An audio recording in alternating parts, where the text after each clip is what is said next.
Welcome to the Porn Reboot podcast, where you get practical tips to gaining control over your porn or sex addiction. We help ambitious men end their out-of-control sexual behavior with pornography, sex, and masturbation so that you can maximize your life, perform at your potential, and remain in control in the driver's seat, which is where you have to be in order to gain or maintain the success you want in life.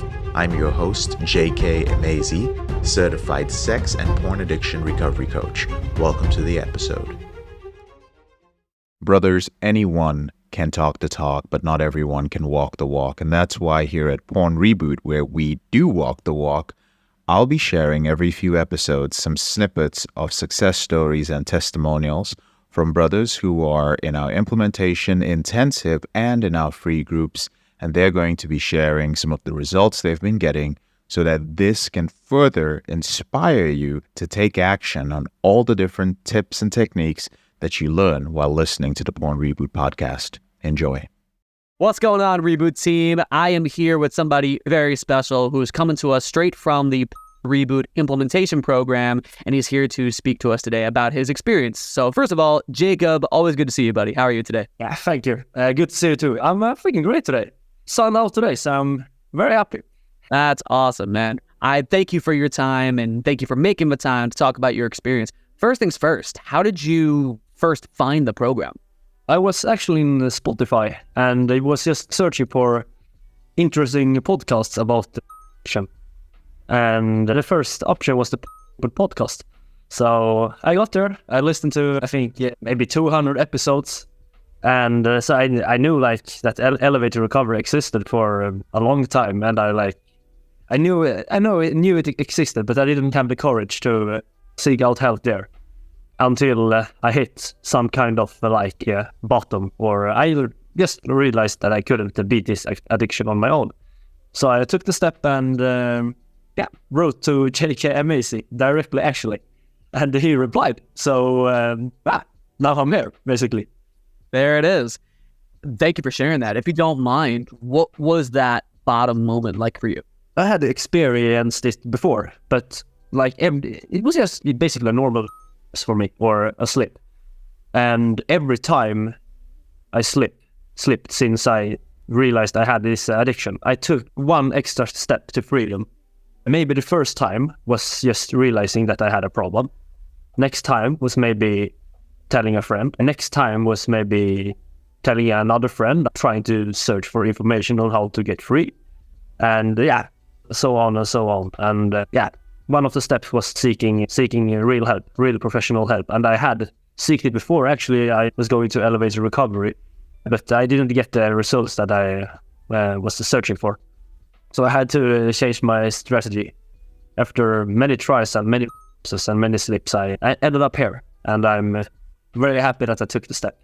Yeah, no, I hear you. And it's interesting you say that because that's a very common tale. All those guys that have been through addictions like ours, we've tried this, we've tried that, we've tried that group, we've tried that program.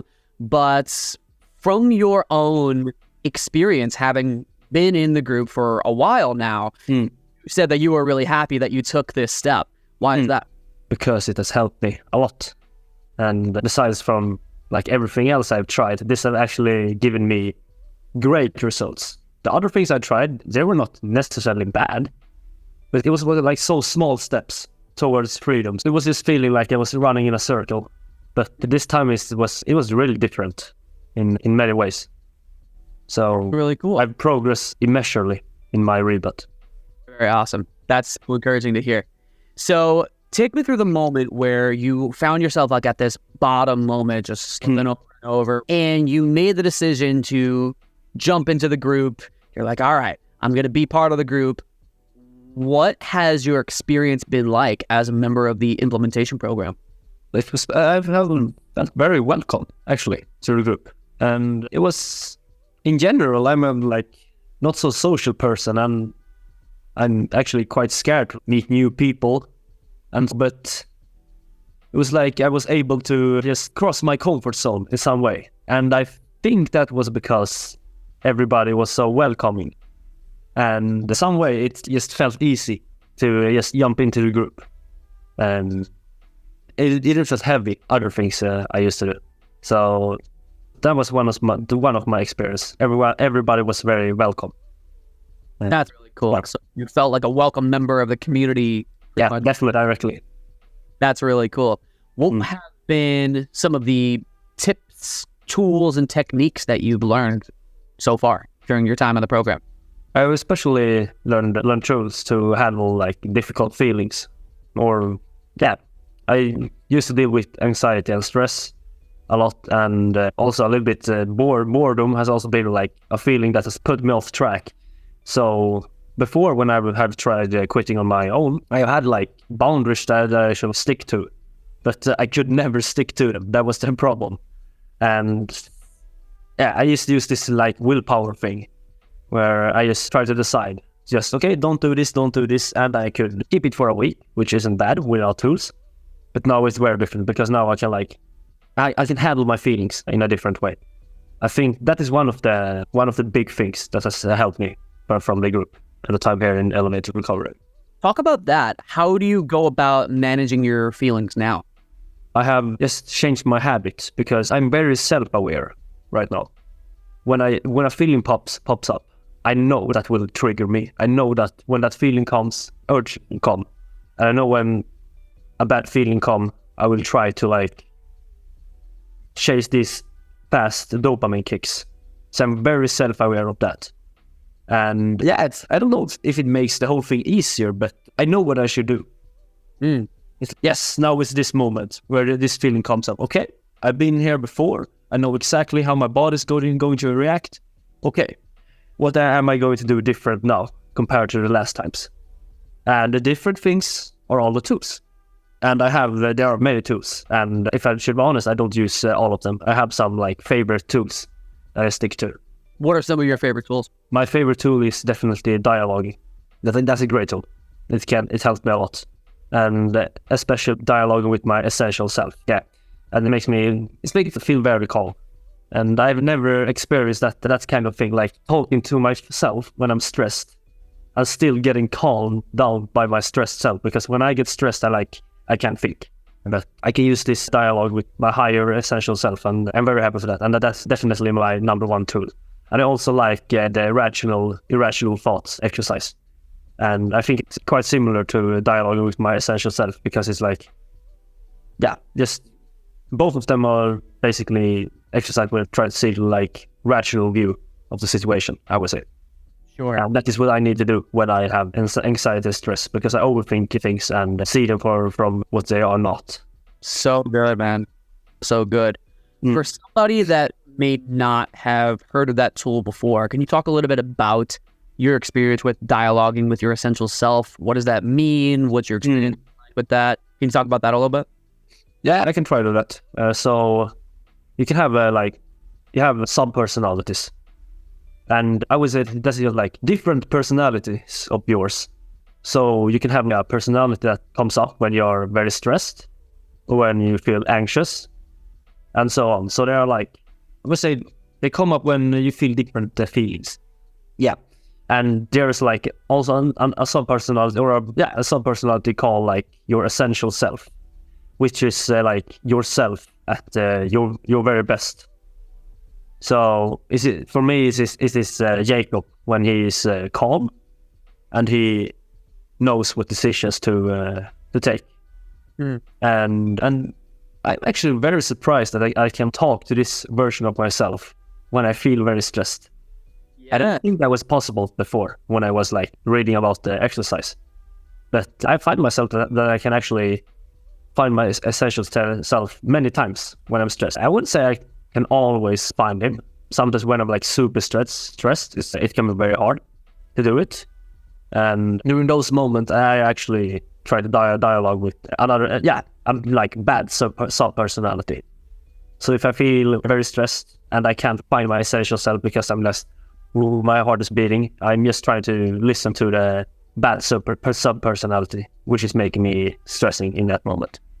Yeah, so that is basically the exercise. I thank you for sharing that. Dialoguing was an absolute game changer for me. As soon as I first learned about it, such a good thing. And I love how you spoke extensively about your growing self-awareness, right? Like we say in the group about 100 times a day, the goal is not just to quit porn or quit your compulsive sexual behavior. Obviously, that's what got us into this group to begin with.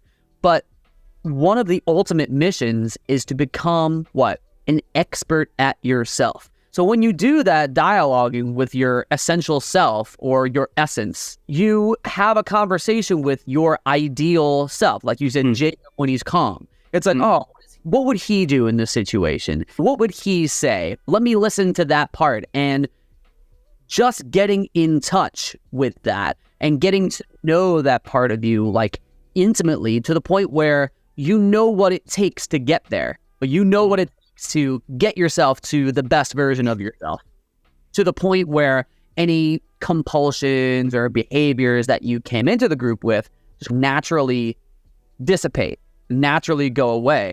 And one of the best ways is to, like you said, get together in community. And one of the ways we do that is getting together with an expert coach and talk about like different topics like trauma recovery, mindset, of course, addiction. I'm curious, what's your experience been like in the group coaching calls? Yeah, the group coaching calls, I like them very much. Yeah, also a great example where I felt very welcome. And it just been like, it's felt easy, not heavy being there. I've been able to talk, I've been able to talk if I want. The leader have asked me questions, which I'm very thankful for. So it's been a very welcoming feeling in the group. And it's also, of course, you can write to all these people on the Facebook group, and that is great.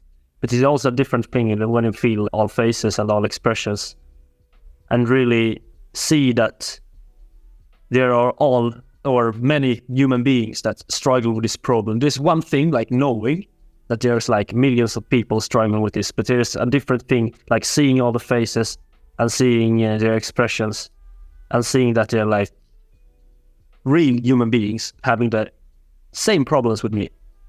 And I'm very thankful for that perspective.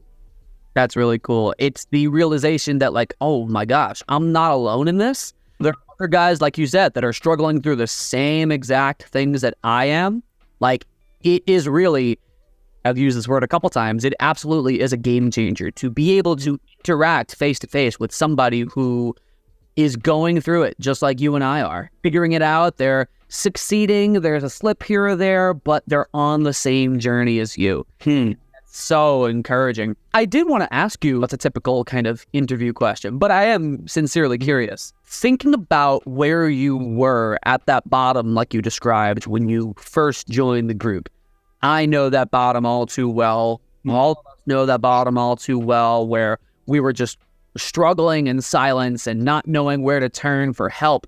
If you were to see somebody who had been struggling in silence the way you and I have, would you have any type of advice or things you'd like to say to that person, knowing what you know now, having experienced what you've experienced? Of course, my easy answer would be like, okay, let's just search help and try to search for your help in especially elevator recovery. But there were numerous people telling me that exact same thing on the podcasts. So I don't think it's that easy, actually, and it's hard to actually convince someone to say exactly what they would do. But one thing in the beginning, when I was like totally silent about this problem, I felt, of course, I felt a lot of shame because it felt like I was the only one having this problem. But it actually only got easier once I told people about it. I didn't feel shame afterwards. Of course, I was nervous before, but there was no problem like telling anyone about it.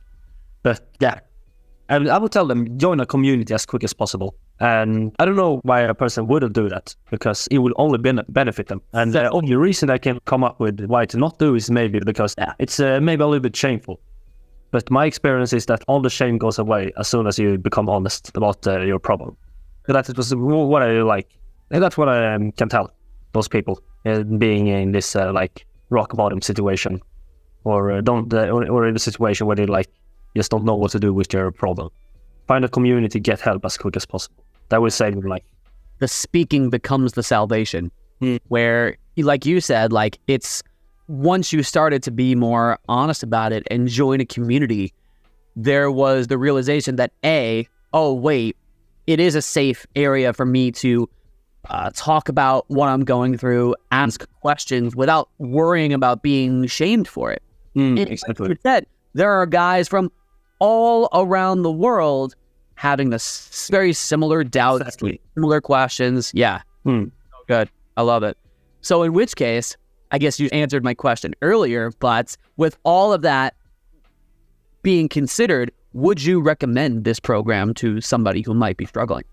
Definitely, of course, I would recommend it. It has helped me, and it has helped like thousands of people. So, or without even asking me, it has helped thousands of people. That should be enough, because you gain so much knowledge about yourself, and you can get free from a very destructive behavior. And how much wouldn't you pay for that? It has turned like people's life from a really shitty life to a high performance man. And I would just be happy if I could pay for that. Yeah, compared to having a rebooted mind, invaluable. You are worth investing in. The fact that, Jacob, you're here and having gone through this process and are continuing to learn and continuing to grow, man, you are someone worth investing into. And anybody who might be watching or listening to this, if all you're doing is listening or watching to this, there's a part of you that knows that you have what it takes to recover and reboot. There's a part of you that knows that there's a bigger life that's calling to you. And if only you can get a grip on this series of behaviors that's proven to be unhealthy for you, you can get closer to, as Jacob describes, your essential self, your person that you can absolutely be. Like Jacob said, become like that high achieving man. So with all that said and done, Jacob, thank you so much for your time, your perspective. Any last words for anybody who might be listening or watching this? Take action and save your life. That was like I wouldn't say. So good, man. Jacob, have a great rest of your day. Thank you so much again. Thank you. I'm JK, your brother in this struggle. Thank you so much for listening to this episode of the Porn Reboot podcast. I'll speak to you later on in the week. If you found this episode helpful, here are 4 ways I can help you with your out-of-control sexual behavior for free. The first way is to grab a free copy of my book, Confessions of a Porn Addict, 7 Secrets of Porn-Free Men at elevatedrecovery.org, or visit the link in the description below this episode.